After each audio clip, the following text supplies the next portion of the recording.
আগামী জুন মাসের শেষ নাগাদ চট্টগ্রাম থেকে ঢাকায় পাইপলাইনের মাধ্যমে পুরো দমে জ্বালানি তেল সরবরাহ শুরু করা হবে।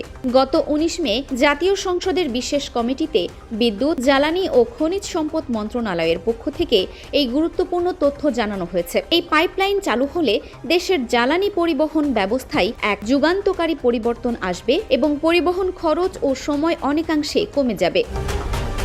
চলমান আন্তর্জাতিক ভূ রাজনীতি, বিশেষ করে দূরপ্রাচ্যে যুক্তরাষ্ট্র ও ইরানের মধ্যেকার যুদ্ধের কারণে বিশ্বব্যাপী জ্বালানি সংকটের যে আশঙ্কা তৈরি হয়েছে তা মোকাবিলায় এই বিশেষ উদ্যোগ নেওয়া হয়েছে। সংসদ সচিবালয়ের এক সংবাদ বিজ্ঞপ্তিতে জানানো হয়, বৈঠকে মন্ত্রণালয়ের পক্ষ থেকে দেশে জ্বালানি সরবরাহ নিশ্চিত করতে নেওয়া প্রকল্প, নবায়নযোগ্য জ্বালানি প্রসারী গৃহীত নীতিমালা অথবা গাইডলাইন ও বর্তমান চিত্র তুলে ধরা হয়। বৈঠকে মন্ত্রণালয়ের পক্ষ থেকে জানানো হয়, ফিলিং স্টেশন স্থাপন, পরিচালনা ও ব্যবস্থাপনা নীতিমালা যুগোপযোগী করার কাজ চলছে। গ্যাস বিপণন নিয়মাবলী হালনাগাদ করা হয়েছে। বৈঠকে জ্বালানি নিয়ে উদ্ভূত পরিস্থিতি মোকাবিলায় বিরোধী দলের সদস্যদের প্রয়োজনীয় পরামর্শ লিখিত আকারে কমিটিকে দেওয়ার আহ্বান করা হয়।